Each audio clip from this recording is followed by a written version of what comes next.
Hank, apparently when there's a sign that says the bridge is low, they mean it. What do you got? Bill, why do the truckers keep feeding the beast? The truck-munching mouth of Metuchen, the railroad span over Main Street, is low. As you said, 11 foot 2 inches, and big trucks keep finding that out the hard way. How many times have you been at work when somebody went underneath the bridge? I've been here over 4 years, and it's happened dozens of times. It's like every other day here. Yesterday, man, I was going home, and one got stuck down there. If it doesn't happen the 1 month, it happens twice the next month. But isn't that crazy? Metuchen police, Bill, say that they get called out on a near weekly basis, even just to back up trucks that realize too late that they're too big to make it. The tracks above are used by NJ Transit and by Amtrak. The DOT supposedly is in charge of signage. Now, the Metuchen police tell me that the Department of Transportation, which controls signage on this bridge, put up these blinking yellow lights. They weren't there 20 years ago. And they also put up this sign, 11 foot 2. That's actually how high the bridge is. No, really. It's not that we're trying to adjust the height and say, okay, we gave ourselves a little leeway. That's what the height of the bridge is. So if you know that your tractor trailer is above that height, don't try. It's just not going to fit.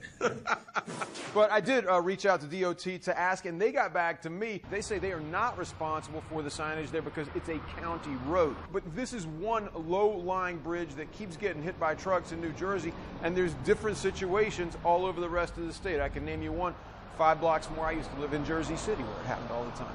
So meanwhile, they're all playing the blame game of who's responsible. Like, why not have a sign that prevents the trucks from even making the turn onto that local road well before the bridge? Well, they actually do. They have one off of the sign of Route 27. This is the bridge. It's 11 foot 2. But truckers come from a lot of different places. They're often in a hurry. Metuchen police even told me that there are truckers that come from Quebec who, far too late, translate their metric system, and 11 foot 2 doesn't work out in any language. You know what? No excuses. I've sat in my car in traffic miles away, only to find out that one truck was too stupid to check the sign and see that their truck was too big. No excuses. Read the sign. Oh my goodness. How many times have you taken a wrong turn or not followed your GPS correctly? But I don't drive a massive truck. They should be aware of their size. How many times have you sheared the top off your truck? It happens to everybody. If you Google it quickly, and I did very quickly, truck drivers are supposed to have an idea of low-lying bridges in their route. So if they don't know that going in, they didn't do the research before they took the trip. Well, there's also another aspect to it. You just said this has happened over a dozen times. That means that there's a systematic failure to warn